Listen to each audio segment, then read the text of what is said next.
नमस्कार. आज 12 ऑगस्ट 2024 वार आहे सोमवार. लोकसत्ता आणि द हिंदू वृत्तपत्र विश्लेषणमध्ये आपलं स्वागत आहे. व एक गुड न्यूज म्हणजे अगदी चांगली तब्येत झालेली आहे व जे काल संडेचं प्रॉमिस होतं आपलं मॅगझिन देण्याचं ते लवकरच आज किंवा उद्या तुम्हाला आपल्या टेलिग्राम चॅनलवरती मागच्या 8 दिवसापर्यंतचे जे न्यूज आहेत त्याचं अपडेटेड मॅगझिन जे आहे ते टेलिग्राम चॅनलवरती मिळून जाईल. डन. त्यानंतर आजच्या बातमीपत्राला आपण सुरुवात करूयात. पहिली बातमी, रायगड जिल्ह्यात भव्य चर्मोद्योग प्रकल्प. आता पहा, आजच्या वृत्तपत्रामध्ये जे कंबाईनचे विद्यार्थी आहेत त्यांच्यासाठी खूप महत्त्वाच्या बातम्या आल्या आहेत. प्रिलिम बेस्डना खूप माहिती आहे, त्यामुळे प्लीज व्हिडिओ शक्य झालं तर शेवटपर्यंत पहा. ओके. रायगड जिल्ह्यात भव्य चर्मोद्योग प्रकल्प. पादत्राणे आणि चर्मोद्योग समूह विकास प्रकल्पाची म्हणजेच काय मेगा लेदर फुटवेअर आणि क्लस्टर प्रकल्प उभारणी केली जाणार आहे व केंद्र सरकारच्या वाणिज्य विभागाने याला काय मान्यता दिलेली आहे. व पहा, MIDCने दिघी बंदर औद्योगिक क्षेत्रात तब्बल 4,000 कोटीची गुंतवणूक असलेल्या या मोठ्या प्रकल्पाचा आराखडा तयार केलेला आहे. ओके. मग हे 4,000 कोटीचं हे प्रकल्प असणार आहे. मग एवढा मोठा प्रकल्प उभारणी होत आहे तर याचे फायदे काय आहेत पहा. तर मुंबई गोवा महामार्ग आणि दिघी बंदरामुळे कमी खर्चात आणि सोपी वाहतूक ही जी आहे ना शक्य होईल. कारण पहा, एक तर पोर्ट पण आहे आपल्याला इथे जवळ आणि मोठा नॅशनल हायवे पण आहे, मुंबई गोवा महामार्ग आहे. या दोन कारणांमुळे ना प्रकल्पाला इथं जास्त चालना मिळेल. म्हणजे दळणवळण अगदी दळणवळण व्यवस्था इथे ऑलरेडी लिंक्ड आहे हे आपण म्हणू शकतो. त्यानंतर नेक्स्ट आहे पहा, जिल्ह्यात 82,000हून अधिक चर्मकार समाज असल्याने आवश्यक मनुष्यबळ आणि कुशल कारागीर येथे उपलब्ध आहेत. तसेच भविष्यात जागतिक दर्जाचे चर्मोद्योग केंद्र होण्याची क्षमता आहे. कारण पहा, कुशल कारागीर इथं उपलब्ध आहेत. ओके. मग त्यांच्या हातांना काम मिळतं म्हणजे बेरोजगारी पण इथं काय होईल, कमी होईल. ओके. या निमित्ताने अगदीच रायगड जिल्ह्यातील जे भव्य चर्मोद्योग प्रकल्प होणार आहे ना ते भविष्यात GI टॅगला पण तिथे चालना मिळू शकतो. डन. त्यानंतर नेक्स्ट आहे पहा, 800 कोटी बुडवल्यानंतरही यंत्रमागांना अर्थसहाय्य. मात्र आता राज्यपालांकडे मालमत्ता गहाण ठेवण्याची अट. पहा, लास्ट इयरला पण ना यंत्रमाग उद्योग जे होते मुंबई बेस्ड, ओके, ते दिवाळीमध्ये बंद पडलेली होती. मग आता राज्य सरकारने निर्णय घेतलेला आहे की त्यांना आपण परत एकदा कर्ज सहाय्य द्यायचं किंवा अर्थसहाय्य आपण द्यायचं. पण पहा, गेल्या वेळेस त्यांनी 800 कोटी रुपये बुडवलेले आहेत. म्हणजे त्याच्या पलीकडे 871 कोटी रुपये एवढे त्यांनी काय दिले होते, पैसे दिले होते. म्हणजे वेळोवेळी सरकारने 871 रुपये कोटी एवढं त्यांना कर्ज दिलेलं आहे जे यंत्रमाग उद्योग आहेत त्यांना. पण शेवटी आलेले आहेत त्यांच्याकडे, सरकारकडे फक्त 71 कोटी जमा झाली. बाकी 800 कोटीचे रुपये कर्ज त्यांनी दिलं होतं ना ते बुडीतच निघालेलं आहे. बरोबर. मग आता सरकारला मदत तर करायची यंत्रमाग उद्योगांना, कारण गेल्या दिवाळीमध्ये तर ते ठप्पच झालेले होते. ओके. त्यावेळेसपासून हे चर्चेत आहेत की बाबा आपण त्यांना मदत करणं गरजेचं आहे.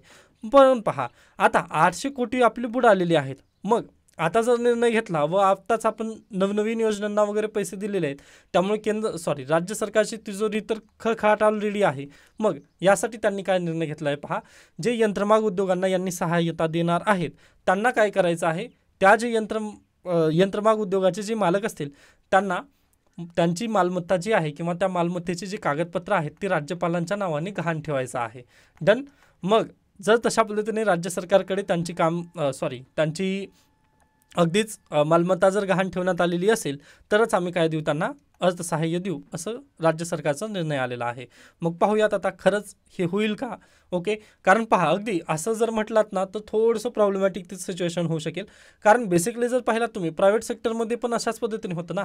ओके. मग आता मालक जे असतील किंवा तिथे निवडणूक होणार आहे, मग मालक ते निर्णय घेतील की न घेतील आता याच्यावरती सर्व काही डिपेंड असेल. ओके. त्यामुळे आत्ताच झोप उडवून घेण्याची वगैरे आवश्यकता नाही, स्किप करू शकता. त्यानंतर नेक्स्ट न्यूज आहे पहा, हिंडनबर्गचे सर्व आरोप निराधार, CBI अध्यक्ष माधवी बुच यांच्याकडून आरोपाचे खंडन. पहा, हिंडनबर्ग रिसर्च CBIच्या विश्वासार्हतेवर हल्ला करण्याचा प्रयत्न करत आहे आणि अध्यक्षांचे चरित्रहरण करत आहे. ओके.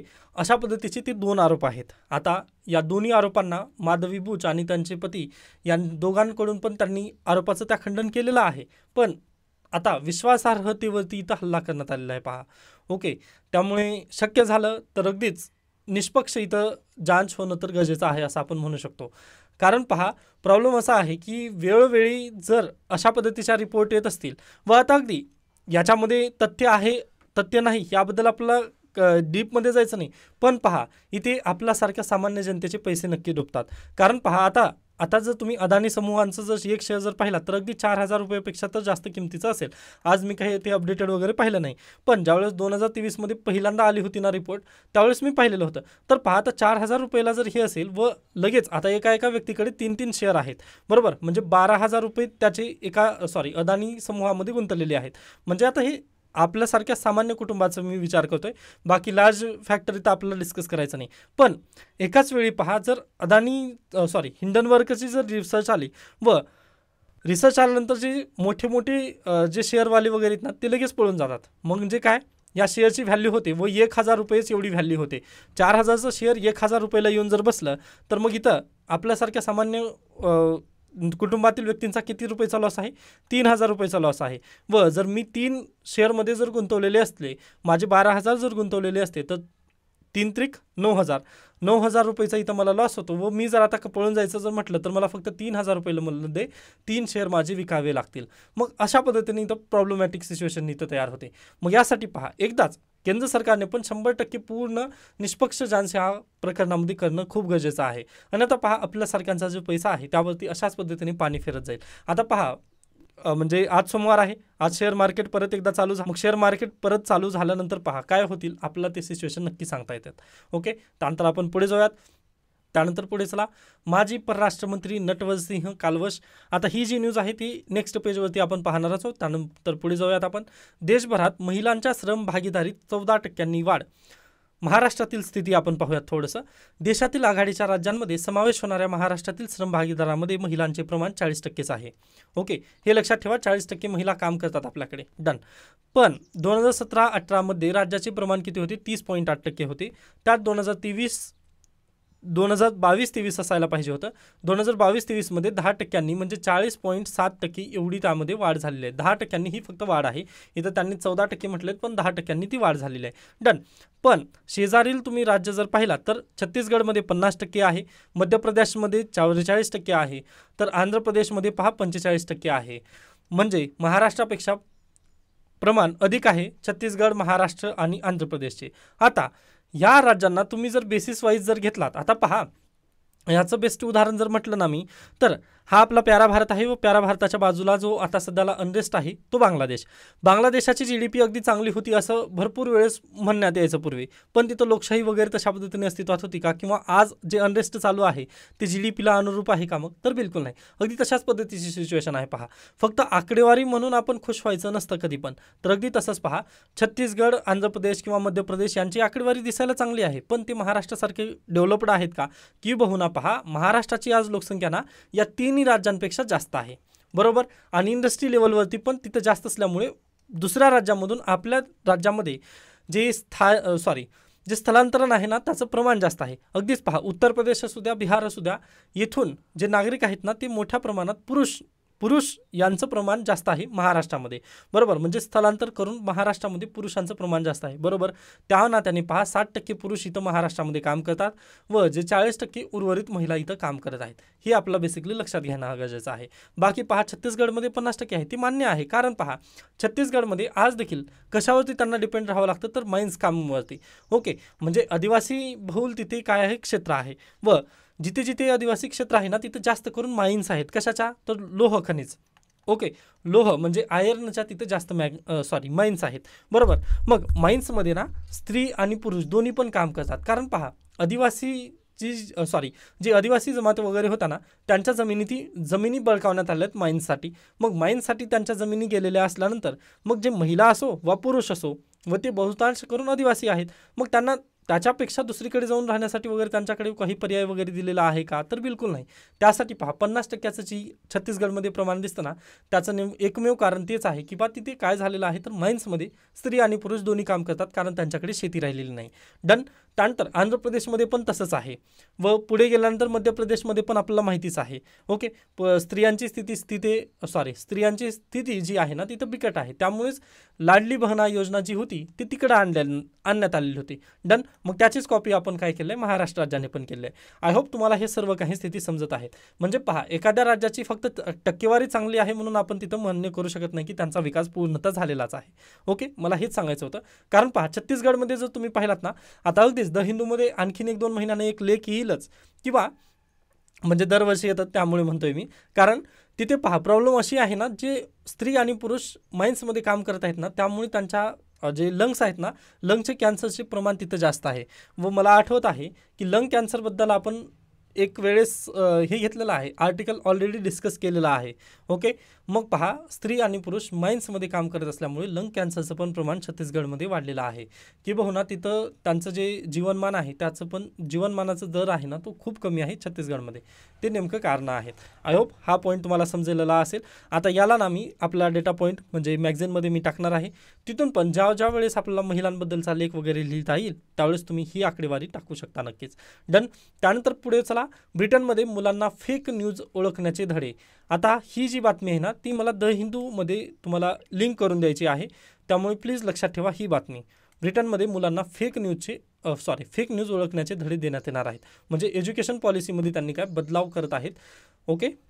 त्यानंतर नेक्स्ट न्यूज आहे पहा. मालदीव भारताचा महत्त्वाचा भागीदार, परराष्ट्रमंत्री एस जयशंकर यांचे प्रतिपादन.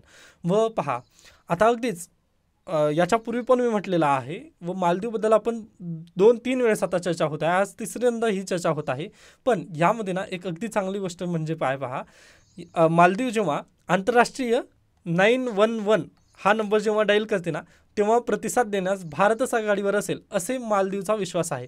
म्हणजे एवढं ते आता स्तुतीसुमन गात आहेत आपले. म्हणजे हे खरंच खूप भारावून टाकणार आहे. व 2-3 महिन्यापूर्वीची जर गोष्ट तुम्ही पाहिली तर मालदीव भारताला म्हणजे थोडंसं हेच करत होतं, कटाक्षानेच पाहत होतं. मी आता तुझ्याकडे येतोच की काय, अशा पद्धतीने म्हणजे ते हे करत होतं.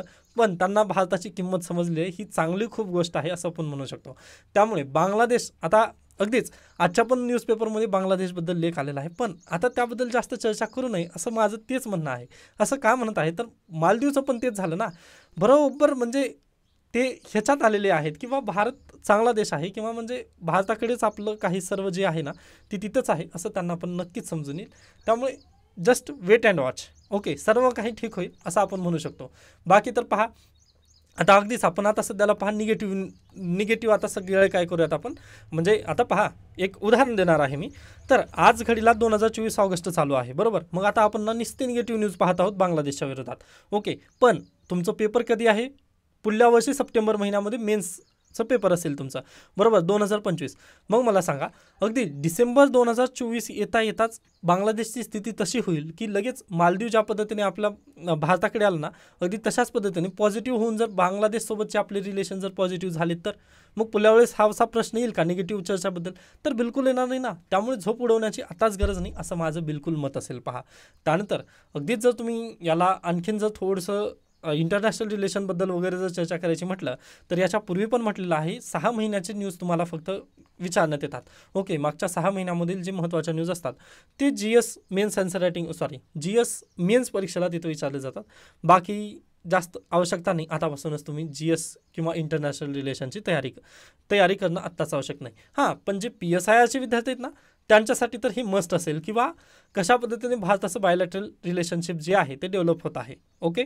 त्यानंतर पुढे चला. बांगलादेशाची अर्थव्यवस्था पुन्हा रुळावर आणण्यास प्राधान्य चांगली गोष्ट आहे. त्यानंतर शाहरुख खान पार्दो एला कॅरिरा पुरस्काराने सन्मानित. बॉलिवूड अभिनेता शाहरुख खान याला शनिवारी स्वित्झर्लंडमध्ये आयोजित 77व्या लोकार्नो चित्रपट महोत्सवात त्याच्या सिनेमातील योगदानाबद्दल प्रतिष्ठित पार्दो एला कॅरिरा पुरस्काराने सन्मानित करण्यात आला आहे. त्यासोबतच या पुरस्काराने सन्मानित होणारा तो पहिला भारतीय अभिनेता ठरलेला आहे. प्लीज ही गोष्ट लक्षात ठेवा. कंबाईन परीक्षेला नक्की प्रश्न असेल म्हणजे असेलच. ओके. त्यानंतर पुढे चला. आता कंबाईन म्हटल्यानंतर जे सरळ सेवा पद्धतीच्या परीक्षा आहेत ना, ज्या एक दिवसीय परीक्षा त्या सर्वांसाठी ही लागू आहे असं प्लीज लक्षात ठेवा. आता फक्त मी कंबाईन म्हटलं म्हणजे ते अन्य परीक्षेला लागू असणार नाही तसं नाही आहे. पोलीस भरतीला सुद्धा हा प्रश्न विचारला जाऊ शकतो. डन. त्यानंतर जलजीवनचे काम कासवगतीने व याचं उदाहरण म्हटल्यानंतर आपलंच जे आजूबाजूची गावं खेडेगावं वगैरे आहेत ना त्याचं उदाहरण तुम्ही घेऊ शकता. म्हणजे जलजीवन मिशन 2024पर्यंत सक्सेसफुल होईल असं नरेंद्र मोदी किंवा जे राज्य सरकार आहेत त्यांनी विश्वास आपल्याला दिलेला होता. पण प्रॉब्लेम काय झालं पहा, डिसेंबर महिना अगदी 5 महिन्यांवरती डिसेंबर महिना येणार आहे. पण झालेलं काय तर अद्याप काहीच नाही आहे. हां, आपले जे गावं वगैरे आहेत त्यातील जी रस्ते आहेत ती खोदून टाकली, त्यांनी पाईपलाईन वगैरे केली, पण पाणी अद्याप त्या नळांमधून येत नाही आहे. व काही जे जनता आहे त्यांची तर घरात त्या पुढची नळच तुटून गेलेत पण अद्याप पाणी आलं नाही. मग अगदीच त्याच पद्धतीने इथं प्रश्नावर चिन्ह विचारण्यात येत आहेत.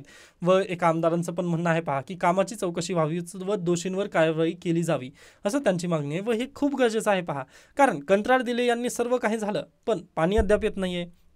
ओके, मग हे दोषीरूप कंत्राट वगैरे तिथं देण्यात आलेलं होतं किंवा जे रस्ते वगैरे तोडण्यात आली मग त्या रस्त्याला पुन्हा भरपाईचं पण कंत्राट ऑलरेडी देण्यात येतं पहा.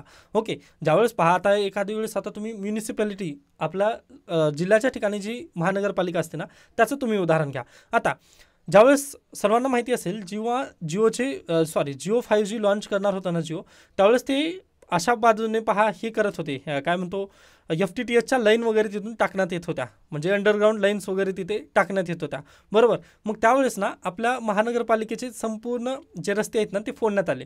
पण ते रस्ते फोडल्यानंतर पहा काही आठवड्यांनी किंवा काही महिन्यांनी ते रस्ते लगेच बुजवून घेण्यात आले. का तर जिओ कंपनीने लगेच त्यांना पैसे पण दिले होते किंवा आम्ही रस्ते फोडत आहोत ना आम्ही तुम्हाला पैसे देऊ. मग जल जीवन मिशनमध्ये पण तशाच पद्धतीने पहा कंत्राटमध्ये हे सर्व काही करून घेण्यात येतं पण अद्याप रस्ते बनले का? बिलकुल नाही, म्हणजे झिरो रिपोर्ट आहे. मग अगदीच याबद्दल चौकशी होणं खूप गरजेचं आहे असं आपण म्हणू शकतो. कारण पहा जल जीवन मिशन जी आहे ती चांगली होती पण अगदी त्याला बस्तात गुंडवण्यात आलेला आहे. त्यानंतर बाबा भांड यांना कवी नर्मद पुरस्कार 2023-24 या वर्षाचा कवी नर्मद मराठी साहित्य पुरस्कार ज्येष्ठ साहित्यिक बाबा भांड यांना जाहीर झाला आहे. डन. त्यानंतर पुढे चला, माजी परराष्ट्रमंत्री के नटवर सिंह यांचे निधन, ही न्यूज का गरजेची आहे तर पहा आता सध्याला डॉक्टर एस जयशंकर जे आहेत ते पण पूर्वी IFS होते व हे जी न्यूज आहे के नटवर सिंह हे पण पूर्वी IFS होते. मग पहा 1984 तत्कालीन पंतप्रधान राजीव गांधी यांच्या सरकारमध्ये त्यांनी IFS पदाचा राजीनामा देऊन समाविष्ट झालेले होते लोकसभेच्या निवडणुकीमध्ये जिंकून येऊन ते पहा. मग त्यांना अगदीच परराष्ट्रमंत्री हे पद देण्यात आलं होतं. त्यानंतर ज्यावेळेस आपले माजी पंतप्रधान मनमोहन सिंग हे सत्तेमध्ये होते त्यावेळेस पण त्यांना हे पद देण्यात आलेलं होतं. पण त्यांच्यावरती पहा एक आरोप झालेला होता, अन्नासाठी तेल हा घोटाळा त्यांच्यावरती म्हणजे या घोटाळ्यामध्ये त्यांनी आहेत असा आरोप त्यांच्यावरती झाला होता. मग त्यांनी तर्काफर्की राजीनामा दिलेला होता, त्यासोबतच त्यांनी काँग्रेसचं सदस्यत्व पण सोडलेलं होतं. ओके, त्यामुळे हा प्रश्न परीक्षेला येऊ शकतो की सध्याला IFS होते व परराष्ट्रमंत्री आहेत असे एस जयशंकर.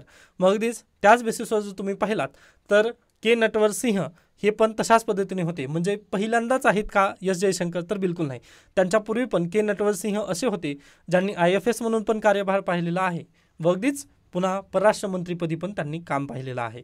ओके, त्यामुळे ही बातमी खूप आपल्याला लक्षात ठेवायची आहेच. डन. त्यानंतर नेक्स्ट न्यूजकडे जाऊयात आपण. इथे पहा आपल्यासाठी गरजेची नाही आहे. त्यानंतर आज आपण पाहायचं आहे संविधानामधील कलम 76. पहा 73, 74, 75 कलम हे ऑलरेडी आपण डिस्कस केलेले आहेत याच्या पूर्वीच्या लेक्चर्समध्ये. डन. मग आज आपला 76 हे कलम चर्चेला घ्यायचं आहे. मग 76 कलम काय म्हणतं तर महान्यायवादी हा असेल, देशासाठी एक महान्यायवादी असेल असं हा कलम आहे. मग पाहता होतं काय महान्यायवादी म्हणजे काय नेमकं तर आपल्या सर्वांच्या भाषेमध्ये एक वकील. ओके, आता वकील म्हणजे आपल्या सर्वसामान्य भाषेमध्ये वकील, पण भारतीय संविधानाच्या भाषेमध्ये महान्यायवादी. व महान्यायवादीला असिस्ट करण्यासाठी कोण असतं? सॉलिसिटर जनरल ऑफ इंडिया, म्हणजेच काय महाधिवक्ता. ओके, व हे खूप गरजेचे पॉईंट आहेत पहा, यावरून UPSCने भरपूर वेळेस प्रश्न विचारलेली आहे. ओके, महान्यायवादी हा ज्येष्ठ वकील असतो व त्याचा असिस्टंट म्हणून, म्हणजे आता आपण पण जेव्हा कोर्टात वगैरे जातो ना तर अगदीच तिथे जो सिनियर वकील असतो ना त्याचा एक असिस्टंट असतो, अगदी तशा पद्धतीने हा महाधिवक्ता म्हणजे त्याचा असिस्टंट. ओके, तर पहा महान्यायवादी, तर याची गरज काय पडली पहा आपल्या देशाला की महान्यायवादी किंवा आर्टिकल 76 मध्ये एक वकील, सरकारी वकील असावं असं त्यावेळेस का वाटलं असेल तर पहा झालेलं काय, किंवा आता अगदीच तुम्ही आज घडीला पण सुप्रीम कोर्टामध्ये ज्या ज्या वेळेस केसेस जातात त्याच वेळेस तुम्ही पाहता की एकीकडे असतं युनियन ऑफ इंडिया.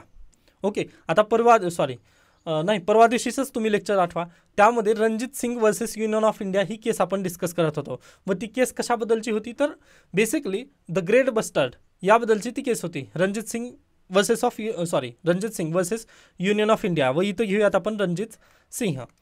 ओके, मग आता पहा होतंय काय तर रणजित सिंह हा पर्सन व्यक्ती आहे, मग इथे कोण प्रायव्हेट वकील येतो इथं बरोबर, आणि युनियन ऑफ इंडियाला असिस्ट कोण करतं तर गव्हर्नमेंटचा वकील, म्हणजेच कोण महाधिवक्ता किंवा महान्यायवादी.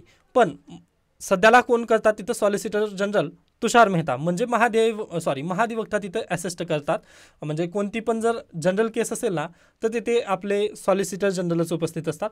पण एखादी वेळेस जर खूप महत्त्वाची जर केस असेल तर तिथं महान्यायवादी तिथं काय करतात, त्या केसला रिप्रेझेंट करतात. म्हणजेच काय पहा, 50% सुप्रीम कोर्ट असू द्या किंवा जे आपले हायकोर्ट असू द्या, या कोर्टांमध्ये 50%पेक्षा जास्त केसेसमध्ये जे पार्टी आहे ती कोण आहे, स्टेट गव्हर्नमेंट किंवा सेंट्रल गव्हर्नमेंट आहे. म्हणजे गव्हर्नमेंट काय आहे, पार्टी आहे. मग पहा, दर वेळेस गव्हर्नमेंटला वकील शोधणं हे थोडंसं महागात पडू शकतं.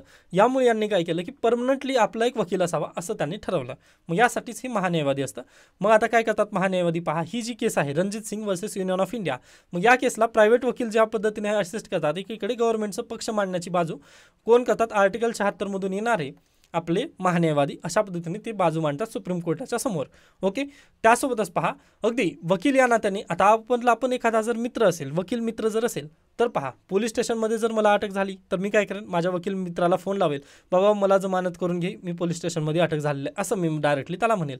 ओके, की भाऊ ना आता मला एखादी स्टेप उचलायची आहे. किंवा जर पहा आता तुम्ही हे असाल, इन्कम टॅक्स जर भरत असाल व त्यामध्ये थोडीशी चुका किंवा आपला थोडंसं पैशामध्ये तिथं काय करायचं आहे, पैसे वाचवायचे असतील, म्हणजे मला टॅक्स भरायचा नाही, तर मी काय करतो, लूप होल शोधण्याचा प्रयत्न करतो.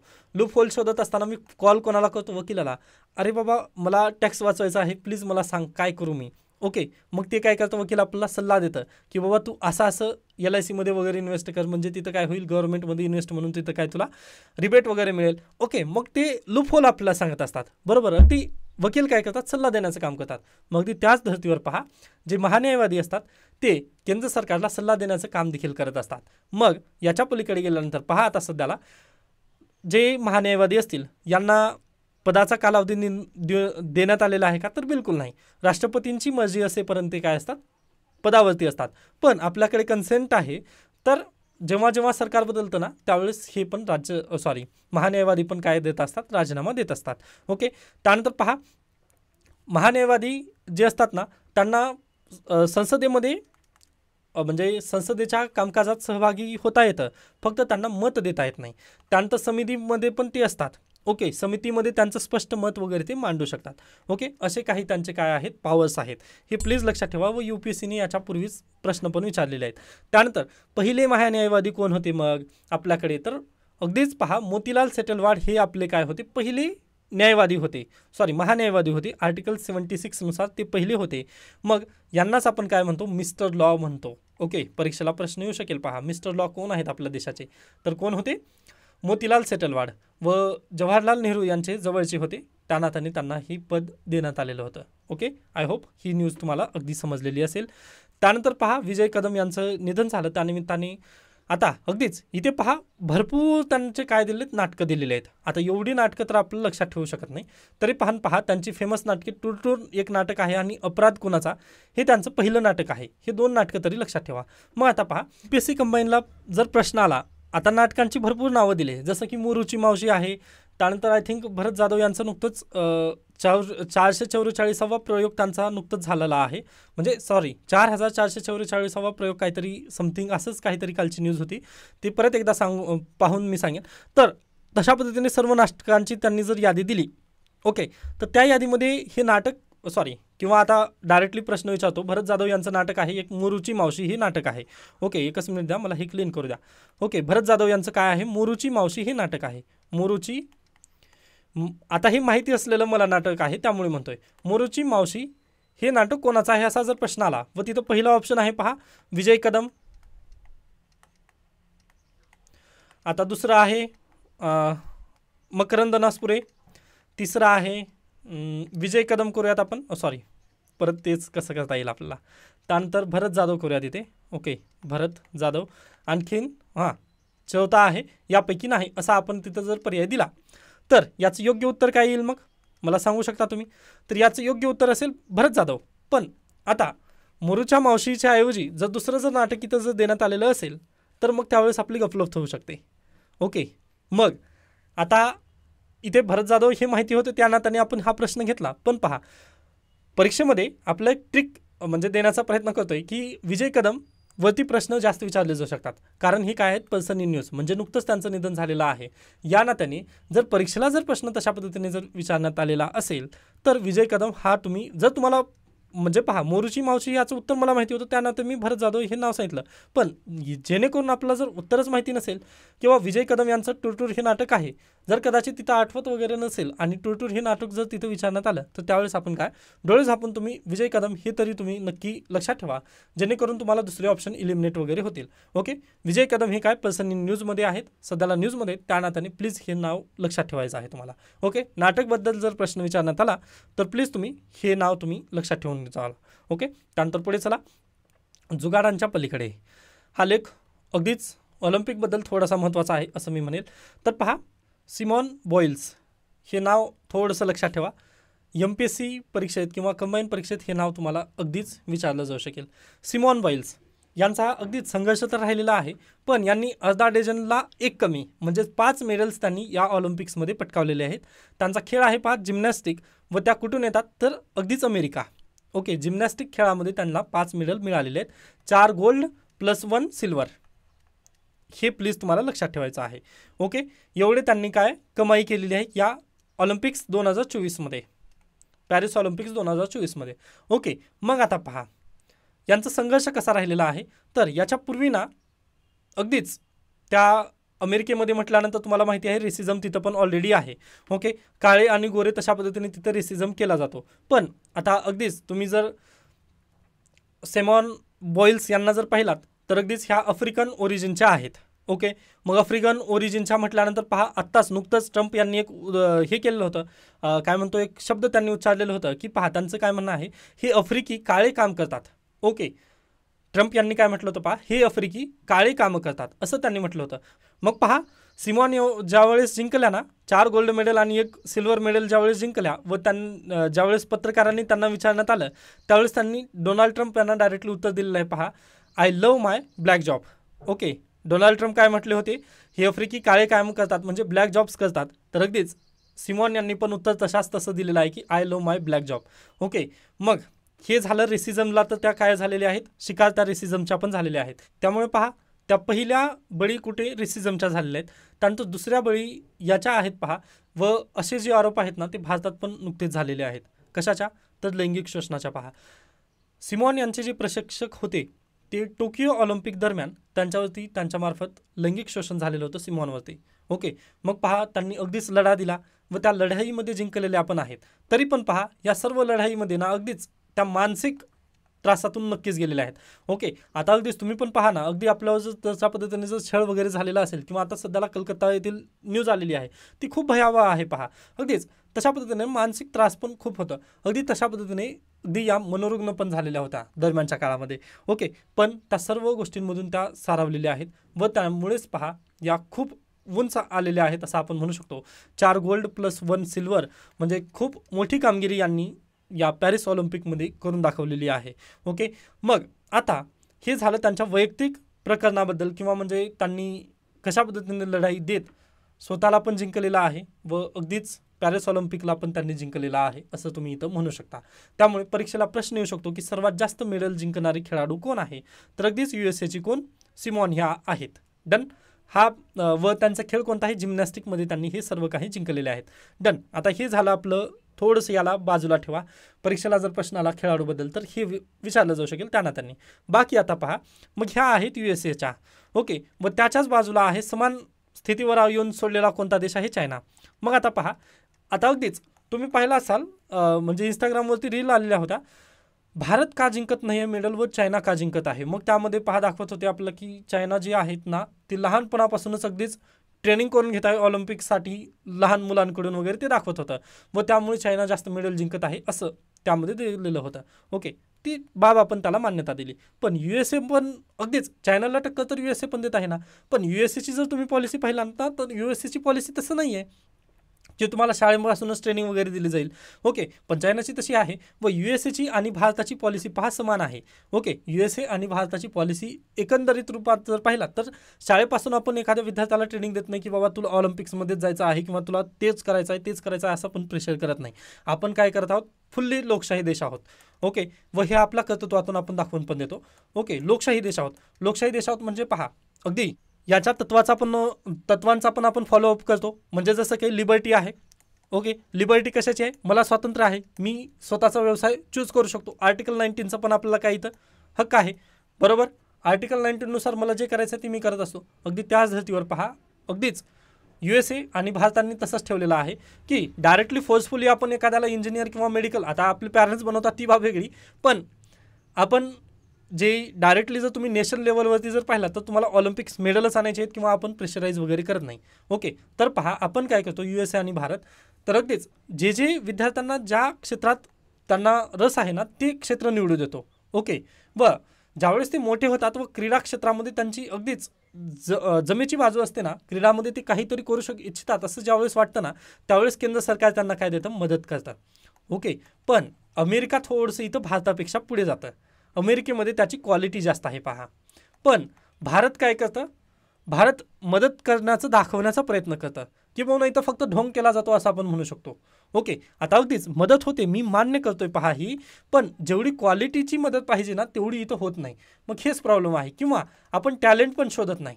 ओके, आता पहा आजच एकच मिनिट द्या, हॉकीचे जे खेळाडू आहेत किंवा गोलरक्षक श्रीजेश यांनी पण तेच म्हटलं आहे, भारतात मोठी गुणवत्ता आहे, केवळ संधीची आवश्यकता आहे. बरोबर, अगदी तसंच आहे पहा, भारतात मोठी गुणवत्ता आपल्याला मिळते, पण प्रॉब्लेम कसा आहे पहा की जे अगदीच त्यांना संधी वगैरे मिळत नाही किंवा आता ग्रामीण भागात पण ना अगदी ऑलिम्पिक्सचे जे खेळाडू आहेत ते आपल्याला नक्की सापडतील, पण पहा त्यांना संधी मिळत नाही.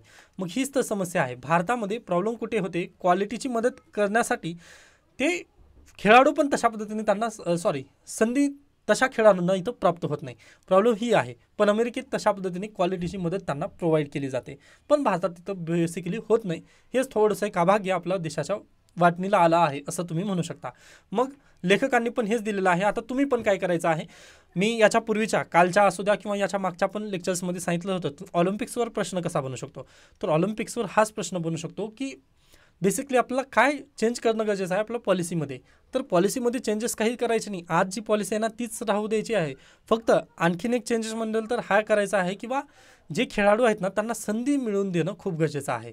आता हे थोडंसं माझं वैयक्तिक मत असेल किंवा हो ना तुम्हाला याबद्दल तुम्ही माझ्याशी निगडीत असालच असं माहिती नाही आहे, पण तुम्ही अंतिम म्हणजे एकच मिनिट द्या, हां पहा, या पॅरिस ऑलिम्पिक्समध्ये अंतिम यांना 53 किलोग्राम या कॅटेगरीमध्ये त्यांना लढवायची संधी दिलेली होती. बरोबर, व ही संधी कोणाला याच्यापूर्वी कोणाला दिली जायची, तर विनेश फोगाट यांना दिली जायची. पण आपली संधी आपण प्रॉब्लेम कुठे करतो क्रिएट पहा, तेच सांगण्याचा थोडासा प्रयत्न करायचा आहे. विनेश यांचं वजन 56 किलोग्राम, बरोबर, व त्या बेसिकली 53 किलोग्राम या वजनी खेळामध्ये वगैरे त्या खेळायच्या. बरोबर, पण यावेळी 2024च्या पॅरिस ऑलिम्पिक्समध्ये आपण काय केलं, विनेश यांना 50 किलो गटामध्ये खेळायला लावला आपण, व अंतिम यांना अगदीच त्या 19 वयाच्या आहेत व त्यांना आपण कुठे टाकलं, तर 53मध्ये त्यांना संधी दिली. व पहा अगदीच त्या 0-10 नुसार त्या हारलेल्या आहेत व त्यांना परत डिपोर्ट पण करण्यात आलं पॅरिस ऑलिम्पिकमधून. मग अगदी आपण संधी, जे योग्य खेळाडू आहे ना त्यांना आपण ती संधी दिली का, असं माझं मत नाही आहे की अंतिम यांना अयोग्य खेळाडू वगैरे ते आहेत, तर तसं नाही होतं. पण आपलं जास्त पहा, इथे 99% चान्स होते जिंकण्याचे, की गोल्ड मेडल इथं 99%चं होतं, पण विनेश यांच्याकडे 100% गोल्ड मेडल येईल असं आपलं शाश्वती तिथं होती ना. विनेश यांच्याकडे आपल्याला जास्त अपेक्षा होत्या किंवा 99.99% तरी आपलं इथं चान्स होते ना विनेश यांच्याकडून. तर मग आपण काय केलं, तर आपली पॉलिसी मेकिंग इथेच चुकते. मग हेच तर समस्या आहे आपल्या देशाची. ओके, म्हणजे आपल्याकडे पण आज ना गोल्ड असतं, पण प्रॉब्लेम अशा पद्धतीने आपली पॉलिसी मेकिंग वगैरे चुकत आहे किंवा आपण संधी योग्य व्यक्तीला देत नाही. हे थोडेसे खळखळ व्यक्त करण्यासारखी गोष्ट आहे, असं मी डायरेक्टली हे पर्सनल ओपिनियन आहे. बाकी तुम्ही कदाचित वेगळा विचार वगैरे करू शकता, लिबर्टी प्रत्येकाला आहे. ओके, पण बेसिकली हे तरी आपण म्हणू शकतो. ओके, तर संधी मिळत नाही आहे. ओके, हेच एक बेसिकली कारण आहे आपल्या देशामध्ये ऑलिम्पिक्समध्ये मेडल न येण्याचं, असं तुम्ही नक्की म्हणू शकता. त्यानंतर पहा, आणखीन एक बेस्ट गोष्ट झाली पॅरिस ऑलिम्पिक्समध्ये. पहा, फ्रान्स जो यजमान देश होता ना, या यजमान देशानेही 14 सुवर्ण पदक जिंकली व जवळपास 56 पदके, 14 सुवर्ण त्यापैकी 56 म्हणजे टोटल जर पाहिलात तुम्ही ना 56 पदके त्यांनी जिंकली व 14 त्यातील गोल्ड पदके त्यांनी जिंकलेली आहेत. गोल्ड मेडल्स त्यांनी 14 जिंकली व 56 त्यांनी काय केलेले आहेत, तर अगदीच टोटल ओव्हरऑल मेडल त्यांनी जिंकली. पण पहा, त्यांचे जे राष्ट्राध्यक्ष असतील किंवा जे पंतप्रधान वगैरे जे राष्ट्रप्रमुख असतील ना, ते त्या सोहळ्याला उपस्थित नव्हते. म्हणजे ही खूप महत्त्वाची गोष्ट यांना सांगायचं आहे की इतक्या भव्य सोहळा पॅरिसमध्ये पंधरवडाभर पार पडला किंवा रंगला, पण कोठेही फ्रेंच सत्ताधीशांची मिरवणी नाही की त्यांच्या छायाचित्रांचे प्रदर्शन नाही. पण जर तुम्ही भारतात हेच ऑलिम्पिक भारतात जर हेच ऑलिम्पिक जर भारतामध्ये जर काय झालं असतं, यजमानपद जर भारताकडे जर असतं याचं, तर काय झाले असते किंवा काय याची स्थिती असती, तुम्ही नक्की फक्त विचार करू शकता. म्हणजेच काय, आपण कदाचित पोस्टरबाजीकडे जास्त लक्ष देत आहोत की काय, हा पण प्रश्न आपल्याला तिथं परत एकदा विचारणं खूप गरजेचं आहे असं मी डायरेक्टली म्हणेल. त्यानंतर पहा, हिंडनबर्गचे आरोप काय आहेत, तर अगदीच थोडक्यात सांगण्याचा मी प्रयत्न करेन. तर ही CBI आहे पहा, SEBI व CBIचे जे काही अध्यक्ष आहेत, ओके, या CBIमध्ये बसणारे अध्यक्ष आहेत, ओके, व यांचे पती. मग प्रॉब्लेम आता या हिंडनबर्गचं म्हणणं काय आहे पहा, तर अगदीच सेबी काय करते तर रेग्युलेट करते की कोणाला आपण क्लिअरन्स द्यायचं किंवा कोणाला क्लिअरन्स द्यायचं नाही, हे सेबी रेग्युलेट करते. मग हिंडनबर्ग यांचं म्हणणं काय आहे, तर हे जे प्रेसिडेंट आहेत आज सेबीचे, तर यांचेच शेअर कोणाच्या कंपनीमध्ये आहेत, विनोद अदानी यांच्या. विनोद अदानी कोण आहेत, हे विनोद अदानी यांच्या कंपनीमध्ये यांचे शेअर आहेत व विनोद अदानी हे कोणाचे भाऊ आहेत, तर अगदीच गौतम अदानी यांचे भाऊ आहेत. यामुळे हे आज सेबी काय करत आहे, त्यांची परिपूर्णरित्या म्हणजे 100% निष्पक्ष जांच वगैरे होत नाही असं हिंडनबर्ग यांनी काय केलं आहे, आरोप टाकलेले आहेत सेबीच्या प्रेसिडेंटवरती. ओके, हे तेवढं तुम्ही लक्षात घ्या. प्रेसिडेंट नाही तर चेअरमन. ओके, एवढं तुम्हाला लक्षात ठेवायचं आहे की त्यांचे शेअर विनोद अदानी यांच्याकडे आहेत व यांच्या कंपनीमध्ये आहेत व विनोद अदानीचे ओव्हरऑल शेअर कोणाचे आहेत, तर गौतम अदानीचे आहेत. अशा पद्धतीने हे आरोप आहेत. म्हणजे इनडायरेक्टली कोणाचे आहेत, हे जे चेअरमन आहेत ना, यांचेच सर्व शेअर जे आहेत ते गौतम अदानीच्या कंपनीमध्ये आहेत. यामुळे ते हे करत नाही आहेत, जांच करत नाहीत असं त्यांचं बेसिकली म्हणणं आलेलं आहे. बाकी पहा, त्याच्या टेक्निकॅलिटी वगैरेकडे नका जाऊ, कारण UPSC प्रश्न विचारणार नाही व हे गव्हर्नमेंट ऑफ इंडियाला थोडंसं खालचा आरसा दाखवण्याचा प्रयत्न केलेला आहे व UPSC असे प्रश्न विचारत नाही आहे पहा सध्याला तरी. ओके, क्रिटिसाइज द गव्हर्नमेंट प्रश्न येत नाहीत, त्यामुळे स्किप करू शकता. त्यानंतर पुढे चला, इथे 2 क्रीडा न्यूज आहेत पहा. मायदेशात खेळण्याचे स्वप्न, आंतरराष्ट्रीय ॲथलेटिक्स स्पर्धा भारतात होण्याबाबत नीरज आशावादी. व अगदीच पहा, आपण पण नक्कीच इथे काय आहोत, अपेक्षित आहे की भारत पण नक्कीच एकदा तरी मेजबानी करेल ऑलिम्पिक्स खेळाबद्दल. ओके, तानातानी. त्यानंतर नेक्स्ट पहा, ऑलिम्पिक ऑर्डरने बिंद्रा सन्मानित. ऑलिम्पिक चळवळीतील दिलेल्या भरीव योगदानाबद्दल भारताचा माजी नेमबाज अभिनव बिंद्राला प्रतिष्ठेच्या ऑलिम्पिक ऑर्डरने सन्मानित करण्यात आले आहे. हा पण प्रश्न सरसेवेला विचारला जाऊ शकतो. बिंद्राने 2008 बीजिंग ऑलिम्पिक स्पर्धेत 10 मीटर एअर पिस्तूल प्रकारात सुवर्णपदक मिळवले होते. वैयक्तिक प्रकारात सुवर्णपदक मिळवणारा बिंद्रा भारताचा पहिलाच खेळाडू होता. ओके, त्यामुळे प्लीज याला लक्षात ठेवायचं आहे तुम्हाला. तर अशा पद्धतीने आजचा लोकसत्ता संपत. त्यानंतर द हिंदू, कालचं द हिंदू आहे 11 ऑगस्ट. काल सॉरी फॉर दॅट, म्हणजे मी काल जास्त लेक्चर्स पण घेऊ शकलो नव्हतो त्यानिमित्ताने. पण आज हेच न्यूज आपण घेऊन थांबणार आहोत. बाकीच्या न्यूज आपण याच्यापूर्वीच डिस्कस केलेल्या आहेत. पहा, आता ना ही केस स्टडी आहे बेसिकली सायबर क्राईमबद्दल. पूर्वी ना जे क्राईम व्हायचे, सायबर क्राईम पूर्वी व्हायचे ते हैदराबाद सिटीमध्येच व्हायचे. म्हणजे आता अगदी हे हैदराबाद किंवा तेलंगणाबद्दलचा हा लेख आहे, पण आपण लक्षात घेऊ शकतो आता हैदराबाद म्हटल्यानंतर मेट्रो सिटी. पूर्वी जे क्राईम व्हायचे ना ते फक्त मेट्रो सिटी दरम्यानच व्हायचे. जसं आपल्याकडे कोण आहेत, पुणे, मुंबई, ओके, अशा मेट्रो सिटीमध्येच पूर्वी सायबर क्राईम व्हायचे. पण आता ह्याचं जे पंजा आहे ना ते विस्तारत आहे. आता हे रुरल एरियामध्ये पण जात आहेत. मग रुरल एरियाचे नुकतेच नव्याने उघडकीस आलेले काही क्राईम्स इथं दाखवण्यात आले, ते एक एक आपण करून डिस्कस करूयात. ओके, व आपल्याला पण काही निगा राखणं खूप गरजेचं आहे असं माझं मत आहे. ओके, तर पहा, पूर्वी ना मुंबई किंवा पुणे या मोठ्या शहरात काय व्हायचे क्राईम, कारण पहा त्यांना इंग्लिश जमायची ना. कोणाला पण कॉल जर केलं तर इंग्लिश आणि हिंदी अगदीच जे शहरात राहतात व्यक्ती त्यांना जमायचे, पण खेड्यातील जे व्यक्ती आहेत ना त्यांना थोडंसं जास्त जमायचं नाही. आता हिंदी तरी जेमतेम जमते, पण आता साऊथ इंडियामध्ये गेल्यानंतर पहा हिंदी तिचं जमत नाही, इंग्लिश जमते. ओके, मग त्या बेसिसवर पहा पूर्वी क्राईमचं जे हे होतं मेन सेंटर पॉईंट ते मेट्रो सिटी होत्या. बाकी रुरल एरिया नव्हतं. पण आता ना क्राईम विस्तारत आहे. का विस्तारत आहे तर पहा, क्राईमसाठी ना हे पण जे क्रिमिनल्स आहेत ते आता रिक्रुटमेंट करत आहेत. रिक्रुटमेंट कशा पद्धतीने करत आहेत पहा, तर एक नुकतंच एक घडलेली केस आहे. तर एक व्यक्ती होता, त्या व्यक्तीकडे 2 व्यक्ती आले, म्हणजे त्याच्या गावातीलच एका व्यक्तीने घेऊन आलं त्यांच्याकडे व पॉश कारमधून ते दोन्ही पण उतरले व त्यांनी म्हटले की वा आपण कापसाचा व्यापार करत आहोत, कापूस आपण व्यापार करत आहोत व तुला दर महिन्याला किती 2,000 ते 5,000 रुपये तुझा प्रॉफिट होईल या व्यापारामध्ये जर तू आलास तर. मग तुला काहीच करायचं नाही आहे, तुला आज काय करायचं आहे, एक बँक अकाउंट काढायचं आहे. बँक अकाउंट काढल्यानंतर अगदीच त्याच्यावरती सिग्नेचर वगैरे करून ते म्हणजे बँक अकाउंट काढण्यासाठी जे काही डॉक्युमेंट्स वगैरे लागतात ते त्यांनी त्याच्यावरती सिग्नेचर वगैरे घेतले, त्यांचे फोटो वगैरे घेतले, मग घेऊन ते कारमधून वगैरे तशाच पद्धतीने निघून गेले. बरोबर. मग काही दिवसांनी या व्यक्तीला अकाउंटमध्ये सस्पिशियस अमाऊंट ट्रान्सफर झाल्याचं वगैरे लक्षात आलं. म्हणजे या व्यक्तीचा किंवा ह्या शेतकऱ्याचा फक्त कापूसच्या नावाखाली फक्त उपयोग कशासाठी करून घेतला तर बँक अकाउंट ओपनसाठी. मग यांनी बँक अकाउंट ओपन करून दिलं. ओके. मग त्यानंतर याच्या अकाउंटमध्ये 1,00,000 रुपये ट्रान्सफर झाले. ओके. 1,00,000 ट्रान्सफर झाल्यानंतर लगेच समजलं याला. मग त्यानंतर अगदीच दिवसेंदिवस याच्यामध्ये रक्कम वगैरे ट्रान्सफर होतच होती. मग यांनी काय केलं, सस्पिशियस अमाऊंट आहे व तो ज्यावेळेस बँकेत काढण्यासाठी गेला त्यावेळेस बँकेमध्ये तर 0 अमाऊंट दाखवत होतं. मग यांनी काय केलं, लगेच पोलिसांना जाण्याचा वगैरे त्यांनी थोडासा प्रयत्न केला, पण लगेच तिथे काय थ्रेटन कॉल वगैरे यायला लागले. मग यावेळेस त्यांनी न भीता पोलिसांना तशा पद्धतीने खबर दिली. मग पोलिसांना ज्यावेळेस खबर दिली ना त्यावेळेस समजलं की अशा पद्धतीने भरपूर यांच्याकडून पैसा वगैरे काढण्यात आलेला आहे. तर फक्त हे व्यक्तीच एक शिकारी नव्हते यांचे, तर अगदीच यांच्या आजूबाजूचे किंवा ज्या व्यक्तीने कापूसाचा कारभार करूयात आपण म्हणून त्या व्यक्तीने त्या कारवाल्या दोघांना घेऊन आलेलं होतं ना, अगदी तशा पद्धतीने भरपूर लोक या रॅकेटमध्ये फसलेले होते. व पहा, हे गाव आहे अगदी महाराष्ट्राच्या बाँड्रीवरतीचं हे गाव आहे व महाराष्ट्राच्या वरतीचं एकच मिनिट द्या, मला आता ते गावाचं नाव इथं दिसत नाही आहे किंवा मी त्याला हायलाईट केलं नसेल बहुतेक. तर पहा, महाराष्ट्राच्या बाँड्रीवरचं गाव म्हटल्यानंतर प्रॉब्लेम काय झाला पहा, यांना मराठी पण बोलता येत होती, या व्यक्तींना हिंदी पण बोलायचे हे, त्यानंतर इंग्लिश पण बोलायचे, त्यानंतर तेलुगू पण बोलायचे, म्हणजे ह्या सर्व लँग्वेजमध्ये हे निपुण होते. यासाठी यांची निवड वगैरे तिथं करण्यात आली होती, पण हे लुटले गेले तशा पद्धतीने किंवा त्यांची फसवणूक करण्यात आली. अगदीच त्याच्याही पलीकडे गेल्यानंतर पहा, काही शेतकरी होते त्यांना व्हॉट्सअप ग्रुपमध्ये ॲड करण्यात आलेलं होतं. ओके. व पहिल्यांदा 120 रुपये, म्हणजे एक व्हिडिओ जर तुम्ही लाईक केला, आता माझा व्हिडिओ आहे ना अगदी तशाच पद्धतीने जर तुम्ही माझं एक व्हिडिओ जर लाईक केलात ना तर तुम्हाला 120 रुपये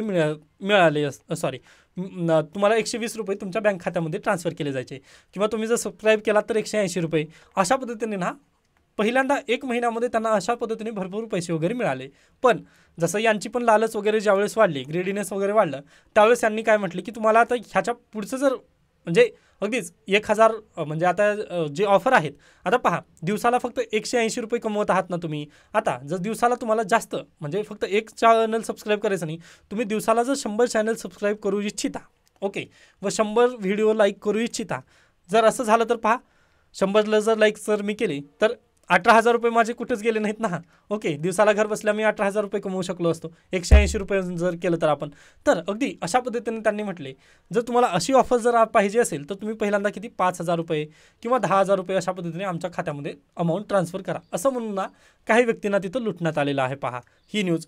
त्यानंतर एक व्यक्ती आहे म्हणजे अगदीच तेलंगणामधील बेस्ड तो व्यक्ती आहे, पण पुण्यातील ICICI बँकमध्ये त्याचं खातं होतं व सध्याला तो टेक्सास अमेरिकेमध्ये तो वास्तव्यास आहे.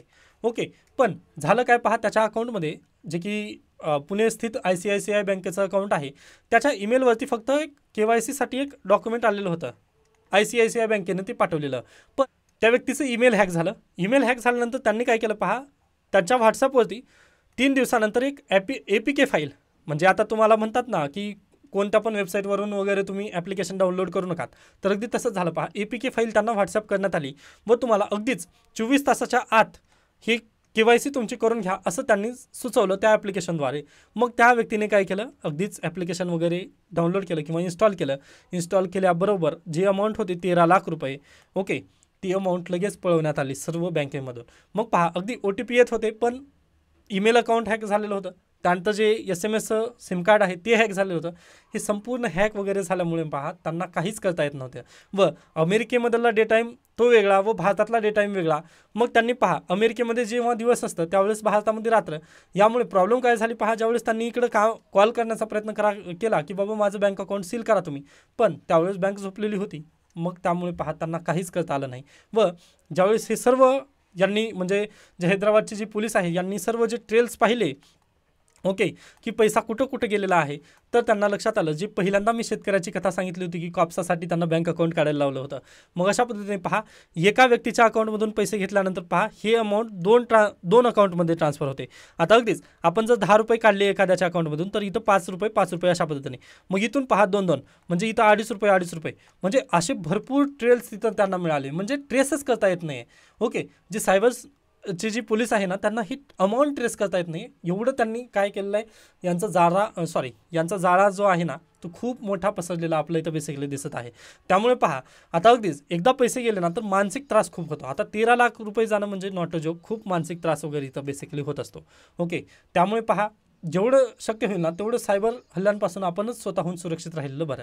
कारण पोलीस करतील त्यांचं काम, ते मी मान्य करतो, पण केव्हा करतील किंवा कधी होईल ते आपल्याला काहीच माहिती नाही आहे. ओके, त्यामुळे सस्पिशियस जेव्हा जेव्हा दिसेल ना त्यावेळेस प्लीज तुम्ही पण आता अगदीच तुम्ही तर काय आहात सुजाण नागरिक आहात असं आपण म्हणूयात.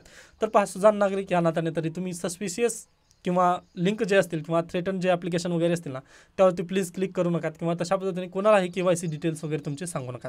ओके, एकच आपण अशा पद्धतीने करू शकतो.